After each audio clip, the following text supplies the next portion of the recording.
जिंदगी बोझ नहीं है, जिंदगी इनाम है। आज की मेहमान हमारे साथ मौजूद हैं, हमारे साथ मौजूद हैं Bindiya, the one and only, the name of decency. खूबसूरत नाम, रेडियो की खूबसूरत आवाज़ हैं। हमारे साथ मौजूद हैं बिंदिया सैयद फैसल। अस्सलाम वालेकुम मैम। वालेकुम अस्सलाम मुमताज।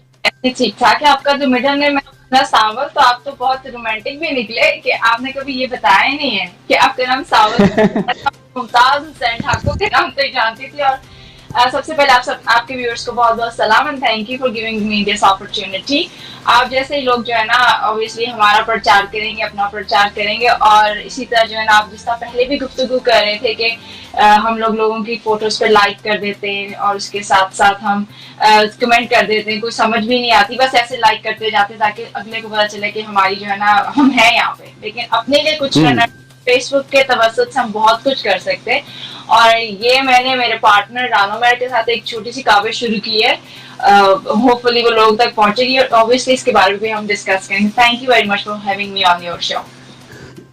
जी बिल्कुल, बहुत शुक्रिया, आपने वक्त दिया। और मैं अपने सुनने वालों को, देखने वालों को बताता जाऊं कि मैम जो है वो डाउन टू अर्थ इतनी खूबसूरत शख्सियत है कि जैसे ही मैंने उनको मैसेज किया उन्होंने टाइम दिया। बहुत सारे लोगों के साथ मेरा एक्सपीरियंस मैम ऐसा भी होता है कि वो लोग टाइम नहीं देते, वो इतनी हाइट वाले होते भी नहीं है, लेकिन फिर भी चलो उनकी मोहब्बत है। वो भी सारे दुनिया में लोग मौजूद हैं हर किस्म के।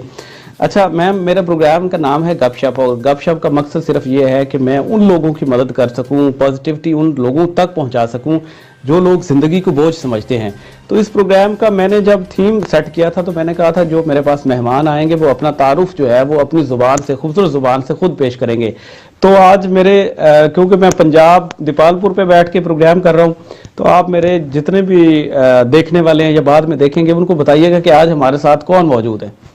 ओके जी, मेरा नाम है बिंदिया सैयद फैसल और मैं यूके में होती हूँ, लेकिन मैं बताना चाहती हूँ कि मैं पाकिस्तान की हूँ और पाकिस्तान से ही हूँ और मेरी जड़ें पाकिस्तान में, लेकिन इस वक्त मैं यूके में हूँ। मैं लेक्चरर हूँ एक यहाँ पे कॉलेज में, न्यूहैम कॉलेज में। मास्टर्स मैंने पाकिस्तान से किया और वो किया मैंने गवर्नमेंट कॉलेज लाहौर से, फिलोसफी में गोल्ड मेडलिस्ट हूँ। नेट कॉलेज से मैंने अपनी ग्रेजुएशन की, ठीक है। तो मैं KCI, लेकिन बचपन मेरा मोस्टली गुजरा अमेरिका में। तो मेरी high school graduation, middle school and primary school America से है। तो घूमते घूमते घूमते मैं एंड में यूके में आके बस गई हूँ। और मैं ना सिर्फ यहाँ पे लेक्चरर हूँ बल्कि मैं यहाँ पे एक रेडियो शो होस्ट करती हूँ जो है 92 FM लंदन में, जिसका नाम है सलाम नमस्ते, एवरी थर्सडे को 3 to 5 यूके टाइम पे। और उसके साथ साथ मेरे बहुत ही अच्छे, बहुत ही प्यारे पार्टनर हैं, दोस्त हैं, बचपन के दोस्त हैं FM 101 से, जब मैं FM 101 पे प्रेजेंटर थी लाहौर में। तो राना उमर, उनकी वजह से मैं दोबारा लाइमलाइट में आई हूँ और उनके साथ हम एक देसी ऑनलाइन शो करते हैं एवरी सैटरडे। और उसमें हम डिफरेंट एज ए इंटरनेशनल कहना चाहिए ना, पाकिस्तानी जो बाहर रहते हैं उनके लिए हम काम कि वो हमारे साथ आके और कोई अच्छी सोच हम पाकिस्तान में, कनाडा में और यूके में और जहाँ जहाँ में लोग देखते सुनते हैं वहां तक पहुंचा सकें। ये एक छोटा सा मेरा तारुफ है, ठीक है। अच्छा मैम, ये बताइएगा पाकिस्तान में आप लाहौर से हैं, आपने बताया वहाँ जाने का इत्तेफाक जो था वो आपकी मतलब घर वालों की तरफ से था या आप किसी स्कॉलरशिप पे गई थी? वहाँ जाने की जर्नी क्या थी और पाकिस्तान में रेडियो कब ज्वाइन किया था और कितने साल यहाँ पे रेडियो किया था? ओके, पाकिस्तान में लाहौर जाने की जो जर्नी थी वो मेरे पेरेंट्स की वजह से थी, बिकॉज मेरी जो मॉम है वो रेडियो पाकिस्तान FM की डिप्टी कंट्रोलर रह चुकी हैं। तो और जाने का तो इत्तेफाक ऐसे हुआ। उनको प्रमोशन मिली, she decided to go back from America to Pakistan. तो फिर हम लाहौर में शिफ्ट हुए और रेडियो मैंने बहुत छोटी उम्र से किया। सब कहते हैं बहुत छोटी उम्र, लेकिन वाकई मैंने बहुत छोटी उम्र से ज्वाइन किया था बिकॉज ऑफ माई पेरेंट्स। मेरे फादर थे वो टेलीविजन में थे, मेरी मॉम जो थी वो रेडियो में थी, तो इस वजह से मैंने रेडियो और टेलीविजन को कंबाइन करके चलाया था। तो बहुत छोटी उम्र से किया और really I enjoyed it and thoroughly enjoyed it. जो मेरा 4-5 साल का अरसा रहा है, मैं पाकिस्तान रही हूँ, like coming back from America, उसमें मैंने रेडियो ही किया है और कहते हैं ताबड़तोड़ रेडियो किया। और FM 101 की वन ऑफ द लाइक पहली आवाजों में से भी मैं ही थी। 98 में मैंने ज्वाइन किया था, मैं was at that time student, तो ये मैंने किया था। अच्छा, वहाँ के कल्चर के बारे में, वहाँ पे भी आप रेडियो कर रही हैं, उसके बाद वहाँ पे आपने स्टडी भी की, पाकिस्तान में भी आपने पढ़ा, हायर एजुकेशन यहाँ पे भी पढ़ी, वहाँ पे भी पढ़ी, आप पढ़ा रही हैं। तो वहाँ पे और इस कल्चर में और उस कल्चर में फ़र्क आप क्या बताएं, क्योंकि हमारा प्रोग्राम गपशप है तो इसमें रैंडम से बहुत सारे सवालात जो मेरे दिमाग में आते हैं मैं वो पूछ लेता हूँ। जरूर तो सर। कल्चर के बारे में भी फ़र्क थोड़ा सा मैं बताइएगा, तालीम के कल्चर के बारे में, और जर्नलिज्म वहाँ पे किस तरह का कल्चर है। यहाँ पे कल्चर के बारे में मैं यही कहूंगी कि पाकिस्तान का कल्चर थोड़ा सा डिफरेंट है यहाँ से, और जर्नलिस्ट चाहे बाहर का है चाहे पाकिस्तान का सेम ही है, ठीक है। जर्नलिस्ट ढूंढता रहता है क्या करना है। जहाँ तक पढ़ाई का ताल्लुक है, पढ़ाई पाकिस्तान में थोड़ा रट्टा चलता है, लाइक रट्टा कर लो, रट्टा मार लो तो चीजें सही चली जाएंगी, लेकिन यहाँ पे रट्टा नहीं चलता। यहाँ पे आपको थोड़ा सा ऑब्जर्व करके और रिसर्च करके जो है ना वो अपनी स्किल्स डेवलप करनी होती हैं।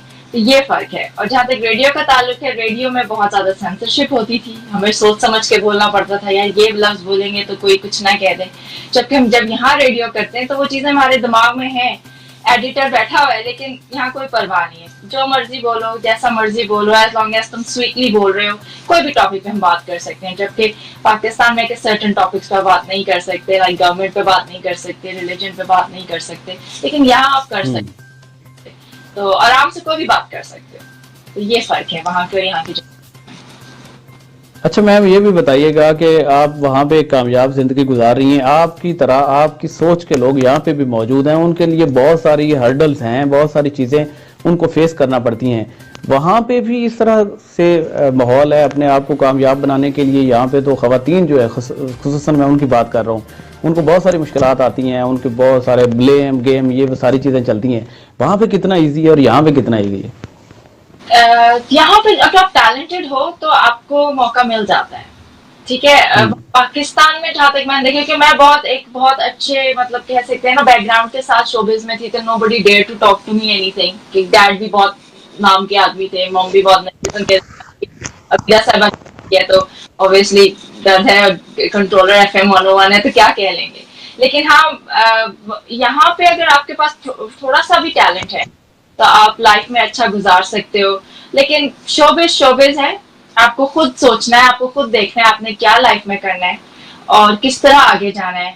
हर मुल्क में, चाहे वो यूके हो, चाहे कनाडा हो, चाहे पाकिस्तान हो, वहाँ पे अच्छे बुरे लोग तो होते हैं, लेकिन at the end of the day आपने डिसाइड करना है कि आपने जो सक्सेस की सीढ़ी किस तरह करनी है, अपनी मेहनत से करनी है, जो कि थोड़ा लॉन्ग टर्म है, या आपने शॉर्टकट्स इस्तेमाल करके जाना है। तो ये बोलूंगी डिफरेंस ज्यादा नहीं है, लेकिन ये इंसान की अपनी चॉइस पे है। टैलेंट है तो अपने पे भरोसा रखो, that's all I need to say. और अगर कोई कुछ का कहने को करता है, अगर टैलेंट नहीं है तो फिर तो आप कुछ भी कर लोगे, शॉर्टकट इस्तेमाल करके कहीं भी पहुंच जाओगे। जी बिल्कुल। अच्छा बिंदिया मैम, ये बताइएगा कि वहाँ पे आप जो है वो काफ़ी जो है वो देर कट ऑफ रही रेडियो से, वो वजह क्या थी कट ऑफ रहने की? और उसके बाद राना उमैर साहब की वजह से आप जो है वापस आई, तो वापस जब आप वापसी आप कर रही थी तो कितनी मुश्किलात आई?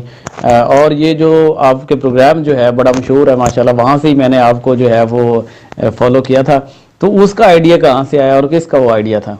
बेसिकली मैं आज से साल पहले की बात है, मैं राना उमैर का मुझे टेक्स्ट आया कि हम लोग ऑब्वियसली एफएम 101 से एक दूसरे को जानते थे, राना कनाडा में होते हैं, मैं इधर होती हूँ, तो मुझे टेक्स्ट आया कि बिंदिया शो करोगी?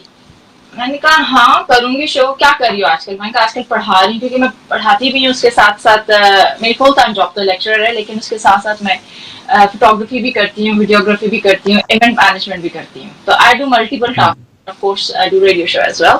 तो उन्होंने मुझे कहा कि बिंदिया मैं शो करना चाह रहा हूँ, तो करोगी, आओगी शो में? मैंने कहा हाँ मैं आऊंगी। क्या कि बात खत्म हो गई, राना मैंने अपना शो स्टार्ट किया, उन्होंने एक और हमारी साथी प्रेजेंटर थी उनके साथ स्टार्ट किया। मैंने देखा, मैंने कहा यार कोई बात नहीं, इसने पूछा था नहीं तो ना सही। फिर दोबारा मुझे इसका टेक्स्ट आया, बिंदिया कब अवेलेबल हो? मैंने कहा अभी तो मैं दुबई जा रही हूँ, क्योंकि हम लोग सारी family as a family Dubai जा रहे थे हॉलीडेज पे। तो मैंने कहा मैं अभी दुबई जा रही हूँ, I will be back after 3 weeks, तो मैं फिर आके सोचूंगी। उसने कहा ठीक है फाइन है। दुबई से वापस आई, फिर आया राना मार्केट टेक्स्ट में, आर यू स्टिल इंटरेस्टेड? मैंने कहा हाँ यार why not, I would love to work with you. तो कहता पहला शो किया, अच्छा रिस्पॉन्स आया। उसके बाद अब साल हो गया है कि हम एवरी थर्सडे आते हैं, यूके टाइम मेरा होता है 6 बजे, जो कि 6:30 भी हो जाता है कभी कभी, क्योंकि अपना शो है ना, कभी स्टार्ट कर ले इंसान। लेकिन वो करते हैं। लेकिन ये आइडिया राना मैरी का था। मैं पहले अपने पेज के ऊपर, अपने वॉल के ऊपर जो है ना, मैं कहीं सैर करने जाती थी तो मैं बताती थी कि मैं यहाँ पे हूँ, हम ये कर रहे हैं, वो जिस तरह व्लॉग्स नहीं होते वैसे हम व्लॉग्स करती थी। तो राना ने भी व्लॉग्स करने चाहिए, लेकिन शो का आइडिया राना मैक का होली सोली था, and he started off with another presenter, and then after 7 show, 7वें शो में मैं थी साथ उसके। तो उसके साथ हमारा जर्नी, और हमारे 58-59 शोज हो चुके हैं अभी तक, and we are going great. हमारी केमिस्ट्री बहुत अच्छी है, एंड सारा सेहरा मैं कहूँगी राना मैक को ही जाता है, because he plan this show. और उसके बाद हमें तकलीफ भी होती है क्योंकि हमें अपना सैटरडे रखना होता है इसके लिए, चाहे मैं किधर भी हूँ, चाहे राना मैक किधर हो, हम आपस में कम्युनिकेट करते हैं कि हम बाहर से करेंगे, घर से करेंगे, तो हम करते हैं ये शो। तो ये है सारी कहानी हमारे शो की। जी बिल्कुल। अच्छा, मैम ये बताइएगा कि आप वहाँ पे पढ़ाती क्या हैं, और वो जो है वो पढ़ाने के साथ उसके अलावा ज़िंदगी के कौन कौन से मामलात हैं जो आप चलाती हैं, और उनको मैनेज कैसे करती हैं? मैं असल में उन ख़वातीन को ये स्टोरी सुनवाना चाह रहा हूँ जो ख़वातीन कहती हैं कि हम जो है हमारे यहाँ पाकिस्तान में जो बहुत सारी ख़वातीन हैं ना, अमूमी ख़वातीन की मैं बात कर रहा हूँ, वो कहती हैं कि हम पैदा हो चुकी हैं, उसके बाद हम जो है वो शादी के काबिल हो जाएंगी, शादी के बाद बच्चे पैदा करने हैं, और उसके बाद जो है अल्लाह के सुपुर्द हो जाना है और ज़िंदगी हमारी ख़त्म हो गई है। नहीं, ऐसा नहीं होता है। हर एक की अपनी अपनी वो होती है ना कि आपने किस चीज को अचीव करना है लाइफ में। फॉर एग्जांपल, मैं कॉलेज, न्यूहम कॉलेज में पढ़ाती हूँ, लेकिन उससे पहले मैं सेकेंडरी स्कूल में पढ़ाती थी यहाँ पे। और सेकेंडरी स्कूल यहाँ पे पढ़ाना बहुत मुश्किल है क्योंकि अभी स्टूडेंट्स बहुत बदतमीज है। ओके, तो मैंने चेंज कर ली अपनी फील्ड। मैं पहले बायोलॉजी GCSE तो वो मैंने पढ़ाया। फिर मैंने फिलोसफी पढ़ाई क्योंकि मैंने फिलोसफी में मास्टर्स किया हुआ है, तो रिलीजियस स्टडीज पढ़ाई। फिर मैंने आहिस्ता आहिस्ता मीडिया स्टडीज पढ़ाई 1.5 साल के करीब। फिर क्योंकि जब आप एक कॉलेज के परमानेंट एम्प्लॉय होते हो तो आपकी स्किल्स देखते हैं आपके पास क्या क्या है। आपको टीचिंग, क्योंकि मैंने यहाँ से आके टीचिंग क्वालिफिकेशन की, मैं अभी PhD भी कर रही हूँ, तो उन्होंने फिर ये होता है कि आपके आवर्स आपको डिस्ट्रीब्यूट करते हैं। तो इस वक्त जो है ना, मैं पढ़ा रही हूँ hair and beauty, totally different what I've learned in my life, लेकिन totally different पढ़ा रही हैं। I really enjoy my job। और उसके साथ साथ माशाल्लाह मेरे 2 बेटे हैं, मेरी शादी भी है और हैप्पीली मैरिड लाइफ है हमारी। लेकिन हम सब ने जो है ना, मैंने ये कभी नहीं सोचा था कि मेरी शादी हो जाएगी, मेरे बच्चे हो जाएंगे, तो I will not do anything. मुझे हमेशा है कि मुझे अच्छे से अच्छे की जस्तजू है। और मैंने लाइफ में ना सिर्फ पढ़ाती हूँ, आपको पता है, शो भी करती हूँ, रेडियो का शो भी करती हूँ, मैं इवेंट मैनेजमेंट भी करती हूँ, मैं फोटोग्राफी भी करती हूँ, मैं वीडियोग्राफी भी करती हूँ। I do a lot. मैं यूटिलाइज करती हूँ अपने टाइम को, और मैं चाहती हूँ कि हर औरत को करना चाहिए। हाँ, ये अल्लाह की बहुत बड़ी देन है कि हम एज अ वुमेन एक क्रिएशन को रिक्रिएट कर सकते हैं। लाइक हम एज जो कहते हैं ना, जिंदा बंदे में से जिंदा एक जान निकलती है। ये अल्लाह ने औरत ही को सबर दिया है। तो हमें, अगर हम ये कर सकते हैं, खुदा के बाद हम ही क्रिएटर हैं, तो हम कुछ भी कर सकते हैं। ये दिल में होना चाहिए कि मुझे करना क्या। और लेकिन सबसे अच्छी बात यह कि आपके हस्बैंड कितने सपोर्टिव हैं आपके, ये बहुत मायने रखता है। कुछ औरतें बेचारी कुछ नहीं भी कर सकती बिकॉज उनके हस्बैंड उनको सपोर्ट नहीं करते। वो कहते हैं शादी होगी, घर संभालो, बच्चे संभालो, दैट्स इट, और मेरी जिम्मेदारी है। तो आपका लाइफ पार्टनर आपको कितना सपोर्ट करता है, उस पर भी है कि आप आगे क्या करना चाहते हैं। अच्छा, आपके जो हस्बैंड हैं वो उनको आपने जो है वो शादी से पहले अपने गोल्स बता दिए थे, या शादी के बाद इतनी जो है वो प्लानिंग जो है वो बताई कि मैं ये करना है, आपने मुझे मेरे साथ सपोर्ट करना है, ये रोकना नहीं है मुझे? मैंने शादी से पहले तो कोई रूल्स नहीं बताए थे, लेकिन हाँ, मेरी ये शर्त थी कि जिससे भी मैं शादी करूंगी कि उस बंदे को ये करना चाहिए कि अगर मैं कुछ करना चाहती हूँ तो मुझे पता है मेरे दायरे क्या है और उसके हिसाब से मैं करना चाहती हूँ। क्योंकि at the end of the day मैं बहुत फनकार किस्म का बंदा हूँ, आर्टिस्टिक बंदा हूँ। तो मैं एक, आप आर्टिस्ट रोक के रख सकते, ठीक है ना।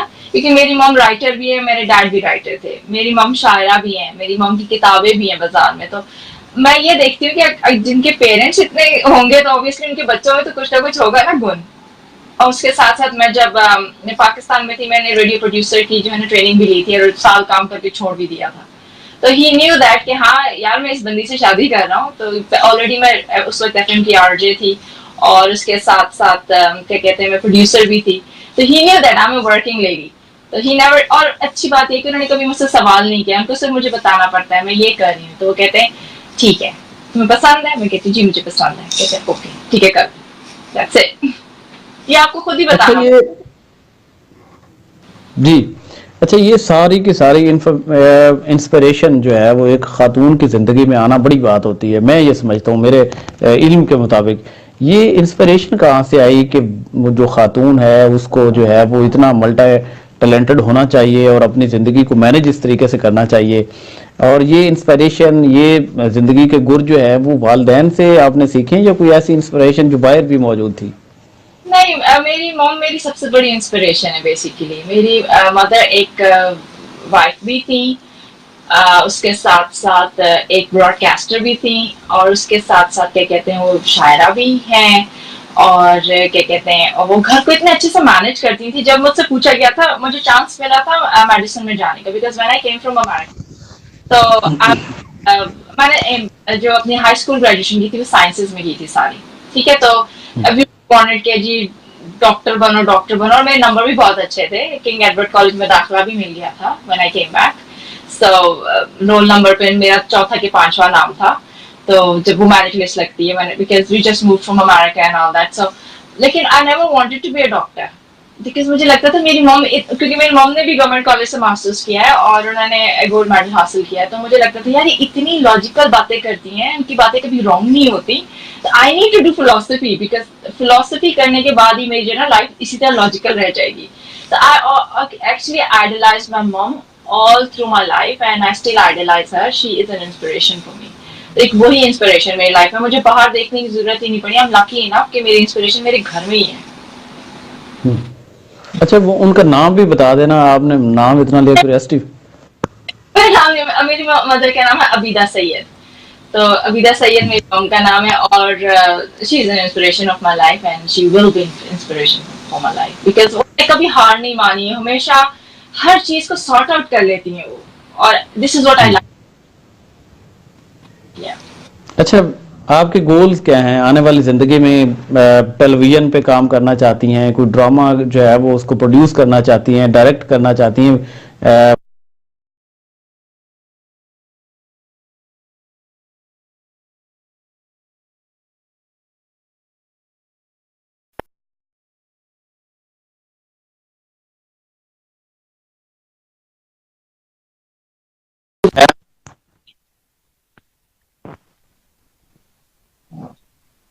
जी, मैं इस वक्त तो मैं कॉलेज में लेक्चरर हूँ। फ्यूचर में मैं क्या करना चाहती हूँ, दैट्स अ वेरी